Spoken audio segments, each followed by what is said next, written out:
All right, my name is Rich Schmidt. I'm here with Susan Teppola at Laurel Ridge Winery. It's August 20th, 2019. Susan, thank you so much for joining us today. Let's start with the most important question, which is why wine? I got into this through my husband's passion for wine. I was 10 years younger than David, and when I met him, he was just planting our very first vineyard, which is a small, less than 1 acre patch of Chasseladora.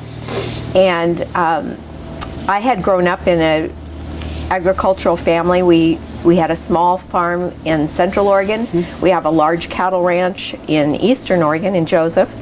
And he explained, what his passion was and what he was going to be doing. He was in the commercial hardware business. And so I thought, well, he's probably going to need some help because at least I've lived on a farm. So that's how it got started. That was the life plan that was his passion and the plan that he was on. Mm-hmm. And I was very happy with that. He had met other women that weren't so comfortable with that. In fact, he had just divorced, and it was largely because he had purchased this farm and was going to be living an agrarian lifestyle and raising grapes. And his former wife her family had owned a dairy mm-hmm. near Salem. It was out in Dallas, actually. Mm-hmm. And she absolutely abhorred the idea of returning to a farm life. So she moved to Lake Oswego. Mm-hmm. and so I met David a few months later, and we started dating then. What was it about it that drew him in? Why did he want that lifestyle so badly? He had originally wanted to major in agriculture and go to Oregon State. His family owned National Builders Hardware, which is a commercial hardware company in Portland, and he spent his summers on wheat ranches in the Deschutes Canyon mm-hmm. near Morrow, and he loved being outdoors. He loved farming. His parents didn't think that was suitable, and it certainly wasn't suitable if he was going to end up taking over the hardware business. So they nixed the idea of him going to Oregon State and majoring in agriculture. So he went to Lewis and Clark. In a kind of a gotcha thing, he majored in philosophy and minored in chemistry, which he thought was even more irrelevant to a family business. But in his junior year, you know how you do your junior year abroad? Mm-hmm. He did his junior year abroad in England, and he spent his off-campus time, going to France. And he had gone to both Burgundy and Bordeaux, and he was really fascinated with how the English, drinking mostly French wines, of course, but how it was just folded into the normal course of the day, how it was an enhancement to their gracious living. They'd have some kind of a white wine before dinner, they'd have wine with dinner, they would have port after dinner, the ladies would have chocolates, the men would smoke a cigar. He just thought it was he fell in love with the whole idea of wine as an enhancement to just the social aspect of it, to mm-hmm. share it with people, to at family gatherings with friends, to collect wines, to show people the breadth. It's something that you can do on any continent, and you can do it for your entire life. So it is a hobby it's timeless. Mm-hmm. So he, after he did 2 tours in Vietnam, and he got out and he searched for years, and he used his GI benefits to buy our farm, which is a total of 240 acres. And he bought this farm in 1974. It was planted to very aging Italian plums and Bartlett pears. And those orchards were needing to be replanted. And so he just used that as a time he bought a D4 Caterpillar tractor. He used that and a chainsaw to take down the trees, push things over. It was a very happy 6 years because, he blew it up or burned it up or pushed it into a pile. It was a lot of fun, I think. And so he did all that with the idea of planting a vineyard. And when I met him in 1980, the land had all been cleared or mostly cleared, this first half of the farm that you're looking at now. And he was planting our little vineyard that's next to my house, and he was planting the 50-acre vineyard that we planted the following year in 1981, which is the year that we got married. So that's how it all began. That was the start. I had very little experience with wine tasting up until meeting David. I had dated other men in Portland, and I had gone on a couple wine tasting dates. One had been to Ponzi Vineyard, which was right outside of Portland, on their original Beaverton property. And Nancy had all her little kids, 4 little kids, running around, and she had a picnic table and a tablecloth and a cooler, and she served the tastes. And this informed my original tastings that I did in 1986. I did it exactly the way Nancy had done it, 8 years earlier. My other wine tasting experience is I'd gone with a fella up to Charles Currie Vineyards, and we had gone down the long driveway. This is where David Hill Estates is now. We'd gone down the driveway and we'd parked in front, and there was a tractor and a pair of legs sticking out underneath the tractor. And we heard somebody say, "Are you here for wine tasting?" in a really gruff voice, and my friend Gary said, "Yes, we would like to do tasting." He goes, "Not today," bunch of expletives. "Can't you see I'm working on the expletive tractor?" That was Charles Currie. I later found out that my husband had invested in Currie Vineyards and changed the name to Rooters Hill, and he had done that in preparation for having his own vineyard and winery later. So in the late 70s, after he purchased this farm, he also invested with Charles Currie. Brad Shiley, who was a lawyer in Portland, also was part of that group. And they tried to recapitalize Currie Vineyards and get it on a more professional footing. They ultimately could not do that because Charles was brilliant at thinking things up, but he was not good at executing. So David actually ended up selling all the inventory that Charles had from the facility up there. He took out big ads in the Oregonian, and in 1978, which is just a couple years before I met David, he had sold all of the Currie inventory. He'd paid all the creditors. They hadn't had to declare bankruptcy or anything like that. And Charles then took his knowledge of, fermentation sciences. He opened Cartwright Brewing in southeast Portland, which was very near our hardware company. And so he started Oregon's first craft brewery. He wasn't any more successful at that than he had been at the winery. But again, he was always the leader in terms of brilliant ideas. So David had that experience to help him prepare for, having the vineyard. So I was totally happy with the farming aspect of this, but in 1986, now we had a fully functioning vineyard. We had 50 acres. It took up 50 acres. I think it was a 35-acre vineyard after you netted out for roads and spillways. But now that we had planted it in 1980, so 6 years in, it's producing a lot of fruit. And I was perfectly happy selling that fruit to somebody else and letting them make the wine. But David's point was there aren't any wineries in Oregon that are big enough to absorb all that fruit. So his proposal in the early part of 1986 was that we form a winery.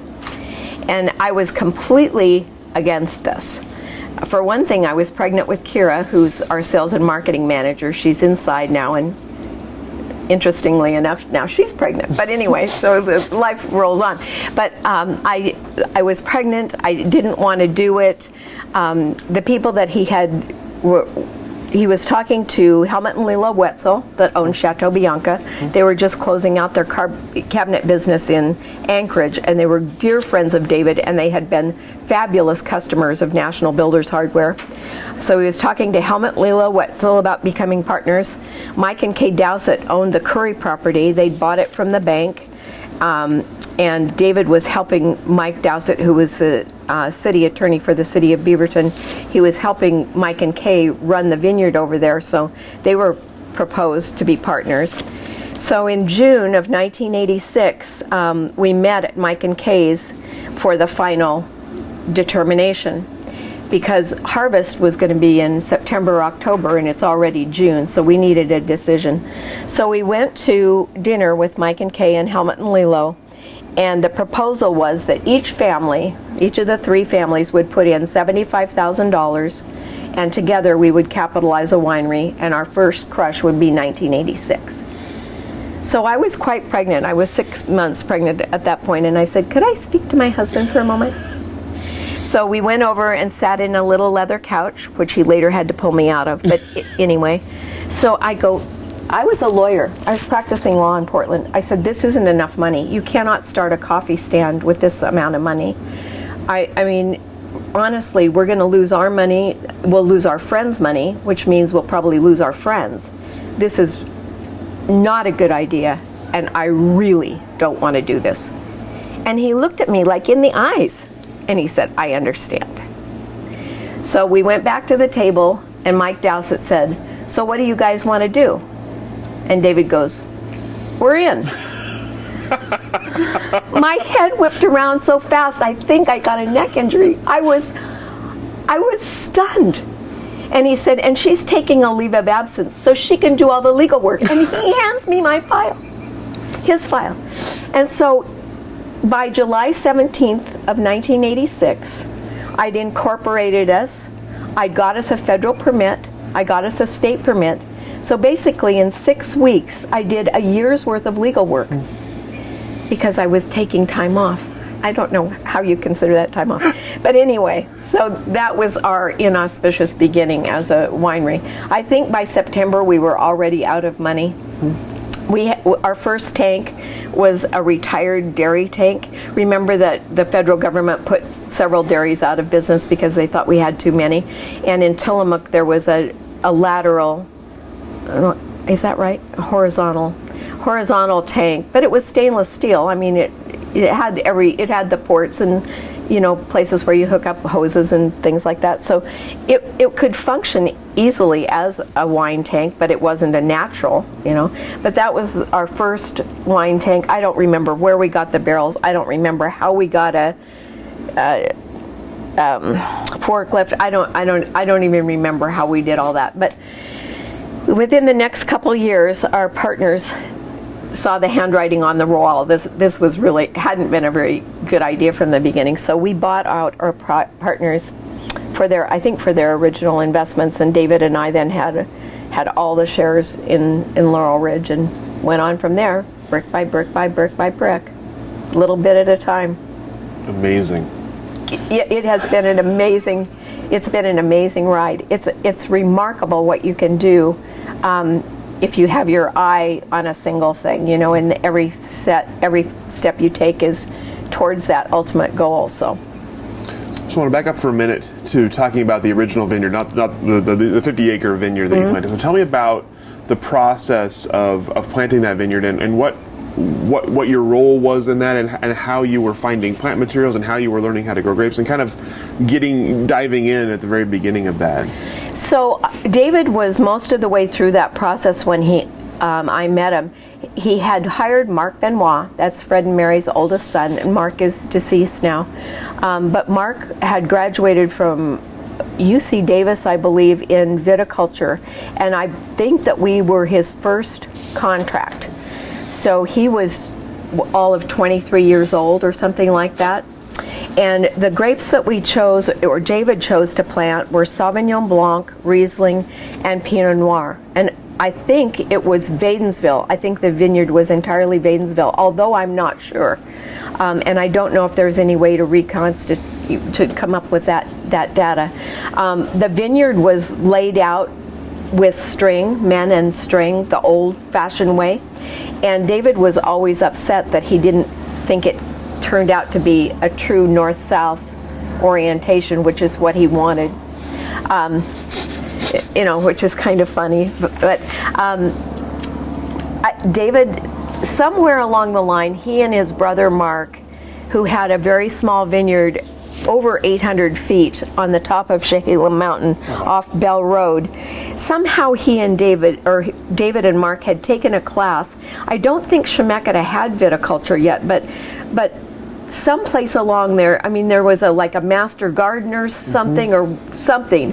I know they had gone to Salem, and I know for several weeks they had been learning about how to farm grapes. So here's another funny thing. So he gets this vineyard planted in 1980, and we were engaged at that point in time, but we weren't married yet. And I told him, well, you know, you're going to have to water the grapes. And he goes, no, I took a class. This is dry land farming. And I go, well, okay. 1980 was a pretty warm year, and he had a very high death rate. It was very sad, and we had to reorder a lot of plants. And so he reordered the plants, and then without even me asking, he looks at me and he goes, yeah, and I got a watering tank from Rear's Manufacturing. That's in Eugene. Because of course the little ones have no root system, you know. So anyway, so we learned a lot by trial and error. You know, it was a thought at that time, these were all vines that were on their own roots. I don't know what nursery he had gotten them from, but at that time it was believed that phylloxera would not exist north of the 45th parallel. The 45th parallel runs through Salem, Oregon, okay? Apparently somebody forgot to tell the louse that we're 20 miles north of that, because of course the louse was thriving. And so by the mid-1990s, it was obvious. You could see the concentric circles radiating out from the initial plant that was stricken to larger and larger plants of the vineyard. So over time, it killed the entire vineyard, and in 2006 was the last time we harvested any fruit from the original vineyard, which was actually the year that David passed away. So posthumously, I took our last Pinot Noir from the vineyard. So that was kind of a sweet thing. So. Tell me about the area when you started here. Was there anybody else doing this in the area? Did you have any neighbors? No, and David was thought to be quite either a rebel, a maverick, a kook. I mean, people had different names for it. But if you think back to that time, there were vineyards in Washington County. You know, there was the original Currie estate. Elk Cove was established. Kramer Vineyard was being established. David Adelsheim was over here on Chehalem Mountains. Across the street from him was Charles and Mary Kreth, that had planted their vineyard with their little kids when they were just tiny. The Adams, I think it's Carol and Peter Adams. She was a writer for the Oregonian. They had a small vineyard on Chehalem Mountains. In Dundee, you had Knutson Erath, couple others, but there was nobody this far west. There was nobody on Willackenzie Loam. It was thought that Willackenzie Loam was completely inert and unsuitable, would not sustain grapes. So it was thought that it wouldn't sustain fruit. So David took an enormous risk, but he felt that his research was good enough. Plus he'd had conversations with Charles Currie, and he felt confident that this was going to work. I mean, it's proven to way better than just work. It's awesome. But I think a lot of people just wrote David off from the very beginning, thought that, you know, this was going to be a disaster, I think is basically what most people thought in terms of farming grapes here. Mm-hmm. What about the industry at that time? You mentioned a lot of the names in the area. What, did it feel like you were entering into an industry that was cohesive, or was it a lot of people making grapes on their own kind of a thing? Well, it was very small, but I mean, up in Washington County where we were, you know, we had the Washington County Winery Association, and we used to have meetings. I'm Marge Volsteck, Corinne Gross, Nancy Ponzi, Virginia Fuller, and I had monthly meetings. Montenor was also a part of that group, but they didn't usually send anybody. So we had little passports at Thanksgiving. We would, you know, if they stamped all 6, then they got a Christmas ornament or something like that. So these were our very initial marketing efforts and trying to build a name. The idea that it could be like an enormous industry, that it would pump billions of dollars into Oregon's economy each year, that it would stretch from Hermiston to Talon, Oregon, that it would consume, you know, thousands of acres in the Willamette Valley. Maybe David had an idea that that's what would happen. I personally had no idea that that's what would happen. So you talked about 6 years in, you make the decision to start making wine, you have your partners come in. Tell me about the process of making wine for the first time. I assume there were similar hurdles to growing grapes for the first time in terms of trial and error.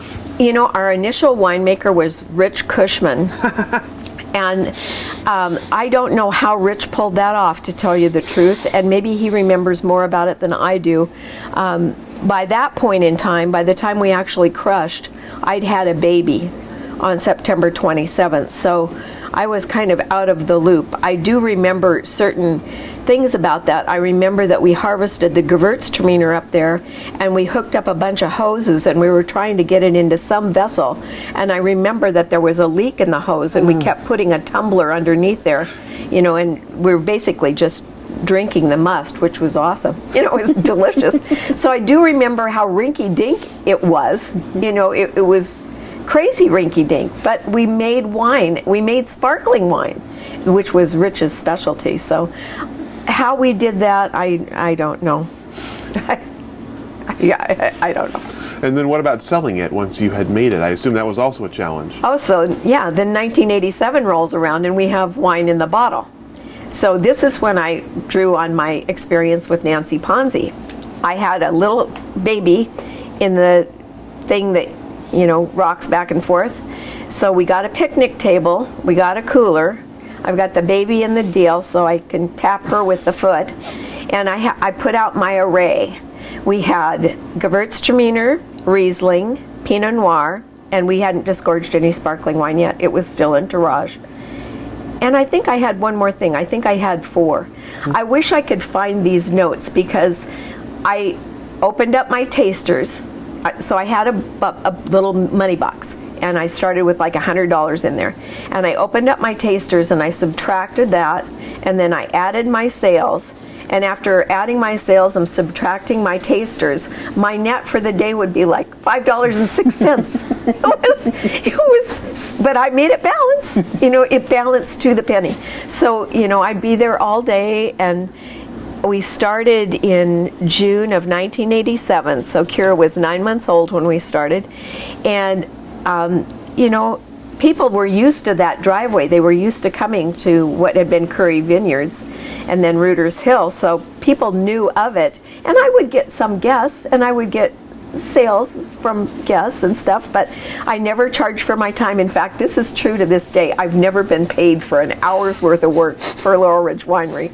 I've never even kept track of it. I have no idea, but yeah, it was a very fun, sweet beginning. So that's how we did it. And initially we were only open on weekends, and then later on we had more wine, and later on David took over the tasting room. He was doing the farming and the tasting room, so that became, we had sold our interest in National Builders Hardware. We did that to start the winery, basically. Mm-hmm. So he moved over into sales, so he did sales and outside work. So we all work 24 hours a day, a lot. So at what point did the location shift entirely to here? At what point did you put up the winery tasting room here and shift Laurel Ridge to this location?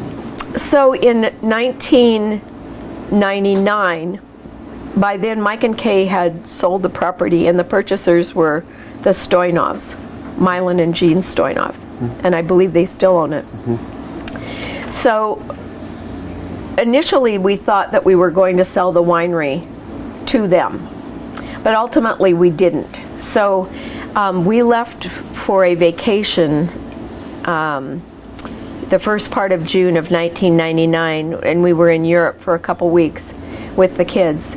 And we just decided that although it was going to be a huge hassle, what we needed to do was take down the barn that was here, put up a winery and tasting room, and just move the facility, move the whole business over to our farm, which would just be so much easier in so many ways. I mean, trucking a couple hundred tons of grapes to Forest Grove was not that easy anyhow. Mm-mm. So what we did was basically we took a year off from selling wine. while we were in Europe, we were in the process of building the 6-bay shed. That's now our temperature-controlled warehouse. At the time, it was a slab and just a building, and we got the building going while we were in Europe, and then when we got back from Europe, we started moving all our equipment and wine and whatever. We just started, there's 6 roll-up doors over there, and so we just started stuffing it full of our things. And then over the next few months, we designed and poured the concrete and built this building. We opened up for sales on Memorial Day of 2000. And we haven't, except for Christmas, we haven't been closed since. So we've been running a winery here ever since.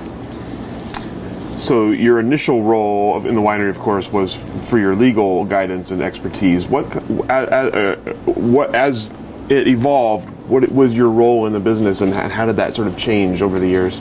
Well, I went back to law after I had my 2 kids, so I was no longer available except on weekends to do sales or anything else, really. After my younger daughter was born, I went to work for the state of Oregon as an administrative law judge, and I worked there for 23 years. So it was a great way to use my legal background, but I could fit it into an 8-to-5 job instead of being a downtown lawyer, which is a 60-hour week. So throughout that time, I mean, I helped David with labels and ideas. I made sure that our corporation stayed up to snuff. I did some regulatory work.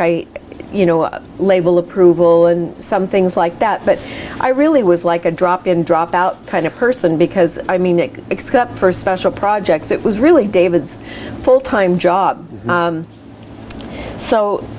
The kids were raised on the farm. The kids could run the gator before they could run anything else. So, he used to put each kid on the fender of the tractor and drive them around and work on stuff on the farm. So they were just raised out here. But I was working in town and taking care of the kids and doing all the other stuff that runs a household. So I wasn't that much involved. David came down with cancer sometime in 2000, and what he had was a very unusual form of adenocarcinoma, which is in your interstitial tissues, and his was infiltrating into his colon. So it was called colon cancer, but it really wasn't colon cancer, it was adenocarcinoma.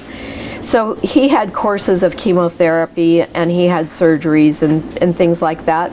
But he was such an optimistic person. I mean, the reason that he started a winery with such little capital, or bought a piece of property that was totally unproven. I mean, he was so incredibly optimistic, always about everything, that he just thought, oh yeah, cancer, whatever.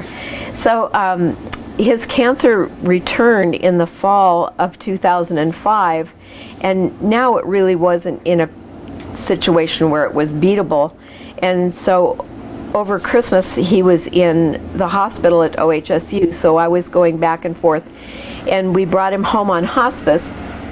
And the day before, or that night that he was on hospice, he gave me the keys, which is the first time I actually held his keys. And he said, I'm going to take you over to the winery tomorrow, and I'm going to show you how to run it, just in case this doesn't go well.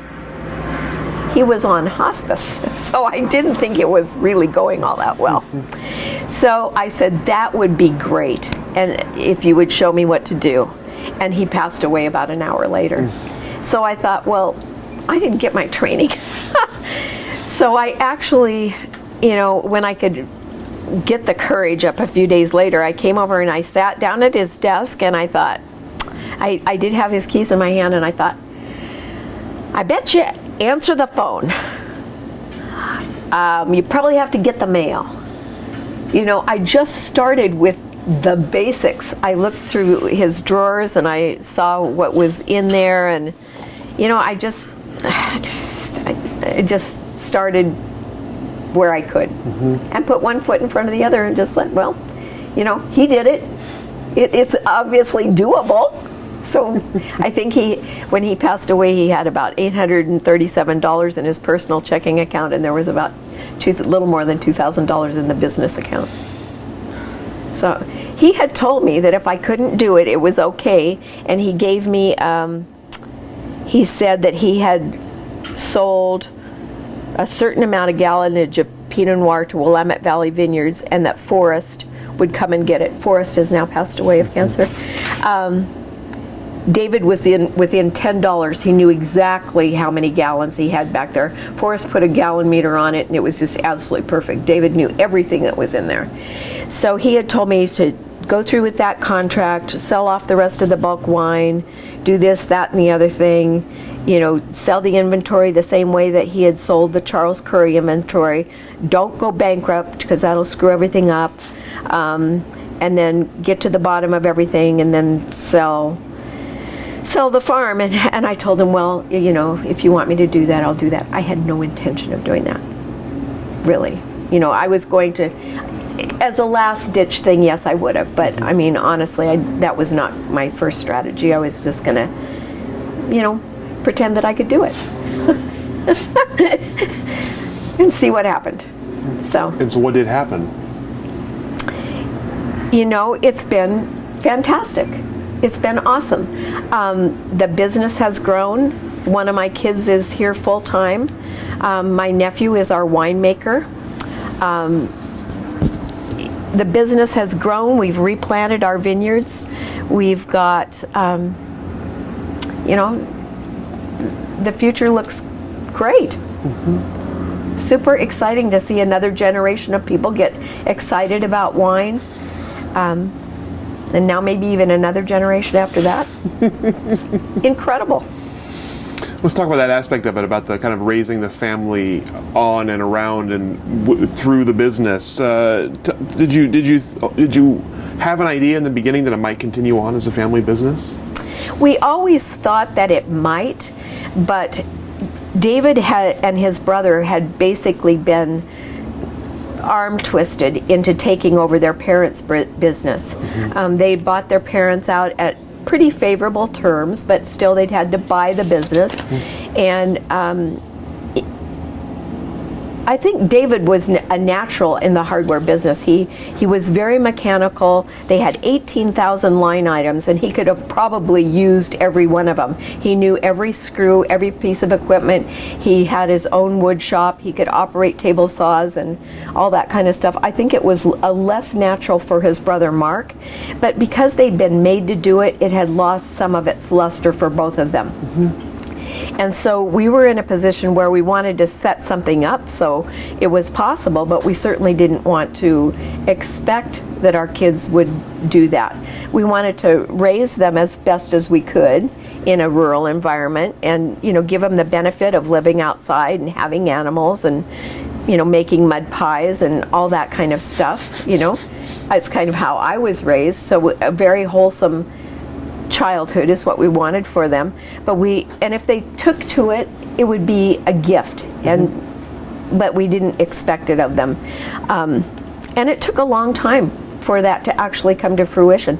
There was a period of time there for about 10 years that I didn't do that much with the winery. I just held it at about 22 to 2,500 cases annually because I wasn't sure what was going to happen. And if you'll notice, there are other people my age in the valley that are in a similar situation. You know, you reach a retirement age when you can't work as much as you did, and maybe you don't want to. And if your kids are not interested, then you have to have some other exit strategy. And normally that means that you're for sale. And if you're for sale, that means you're for sale at whatever price and whoever can afford to buy that. So that could be an Australian company, a French company. It could be anybody that comes in as your purchaser. And so I kind of held it in a limbo type fashion for many years. Kira took a long time to graduate from college, and then she went into another career. She worked for all high-end retailers. The last high-end retailer that she worked for was Aveda, and she was managing a store in Boise, Idaho. At some point along in there, she decided that she wanted to come back. And I said, well, if you want to, but I'm not gonna ask you to do that. And she first started coming home by plane and coming once a month or so, and then she just finally cut the cord and she said, I'm coming back.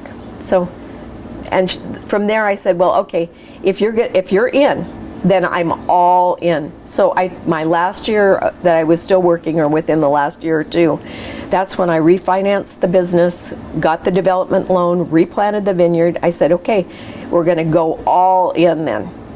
So that's what we did. Wow. That's amazing.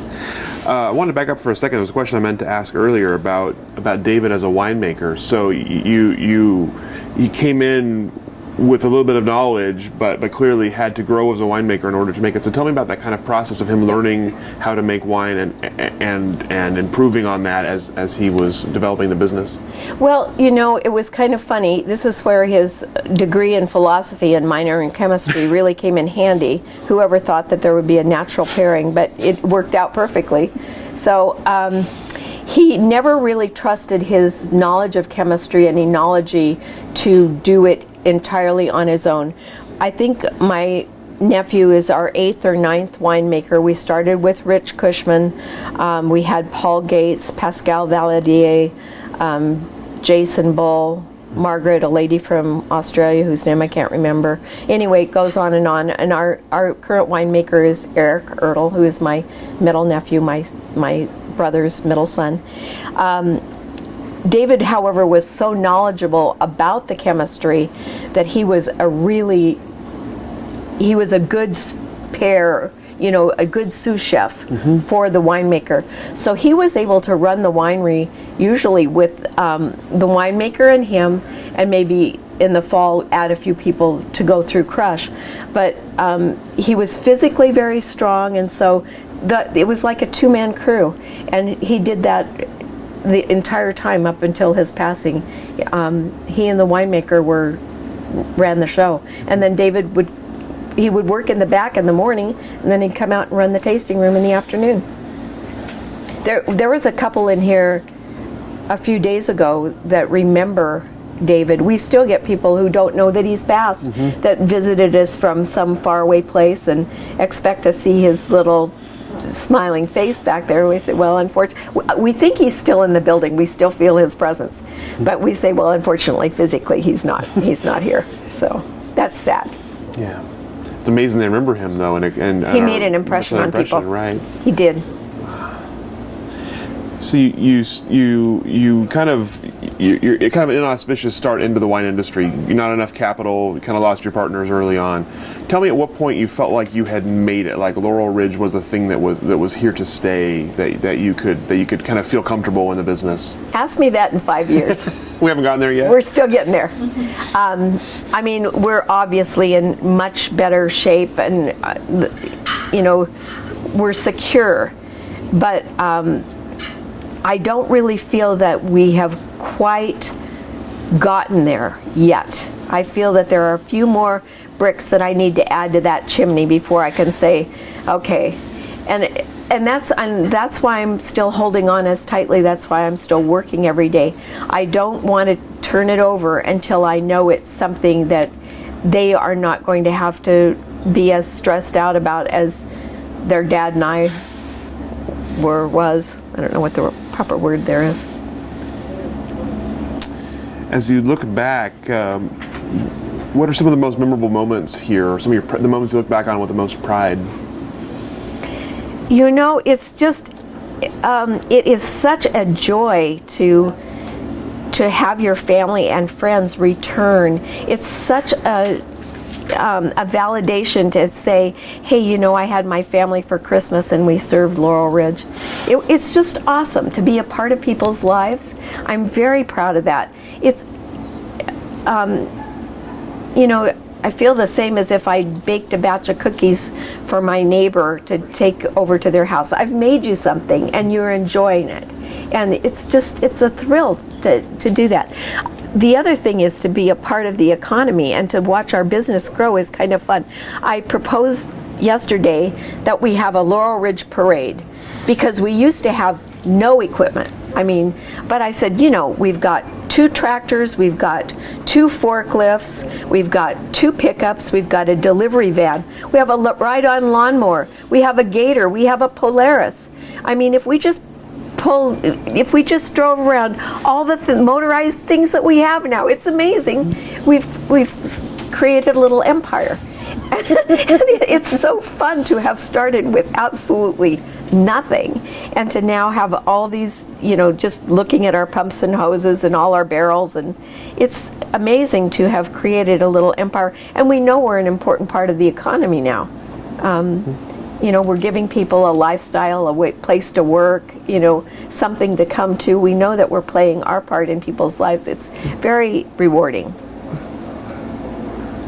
We talked before we started the interview about your list of graduates. So tell me about being a resource to other people who are getting started in the industry. That's been fun too. We've had Privé and Carabella and Lacado and I don't know, the hundreds and hundreds of them. And David was so generous with his time. And he was so happy to share the facility. And they've all gone on to do great things. They've all got most have their own facilities now, and it's just been awesome. And they helped us too. We learned along the way. When some of these people started, when David passed away, for instance, the building was not secure. We had a blue tarp for a door, we didn't have pavement, we didn't have landscaping, we didn't have a wedding garden, and we had people who wanted to make wine with us in very primitive conditions, and we learned and they helped us, and so it was definitely not a one-way street. It was great to have them. When we were at Styring, it was interesting to hear their description of meeting David for the first time and how kind of life-altering it was for them at a time when they were kind of turmoil about what to do with their lives. So I imagine it has to be kind of meaningful on your end to have played that kind of role in their lives and others along the way. Steve and Kelly are awesome, and I think that they sense David's enthusiasm and passion for this industry, and I actually think it really was the one little more thing that they needed. They knew that they were going to make a change, and they knew they had this idea. And David's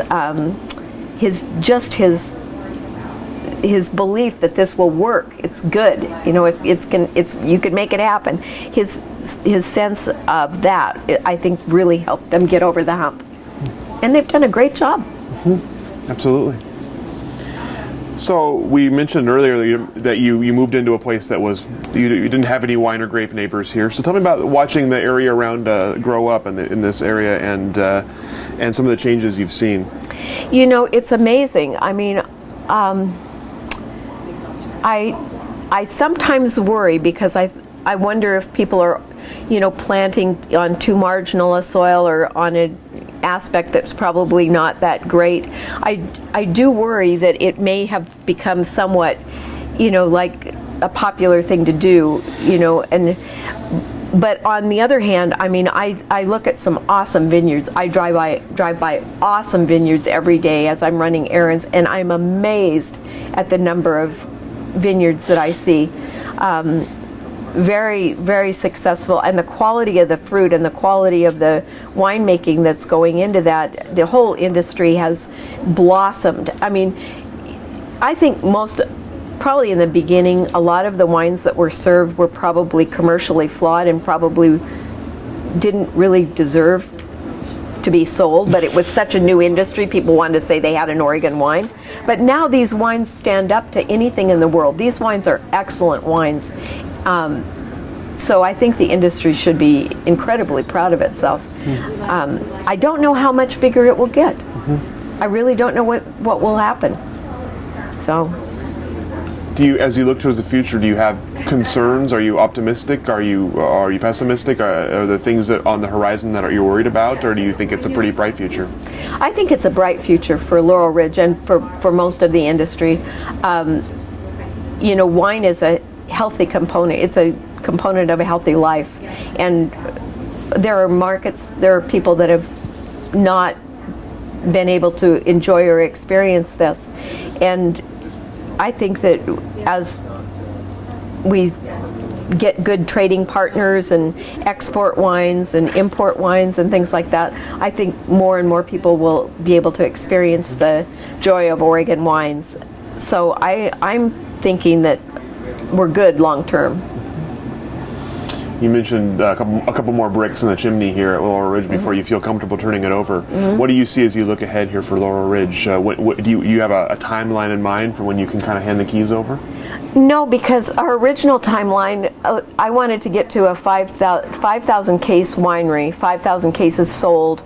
I wanted to do that in the first 3 years that we were in business, 1989. So we're behind on my timeline. So I threw out my timeline, and I just, we'll get there when we get there. We're about there now, and so I say, well, I just need to make it 7,500 cases a year sold, and then I need to make it 10,000 cases a year sold. And then when I get to 20,000 cases a year sold, I need to build the other half of this building. There's another fermentation hall that I want on the west end of this one. And then I need to redo all this so that the loading dock is over there. So I have plans that go out like 50 years. And I might not have that much time left. But how long it actually takes us to get to these little milestones, I just don't know. But so far we're not going backwards. So if it's a little bit of progress, that's great. What kind of, as you may know, Linfield has a wine studies program now. We have a wine studies major here watching this with us. What kind of words of wisdom would you have for someone who is entering the Oregon wine industry today? Gosh,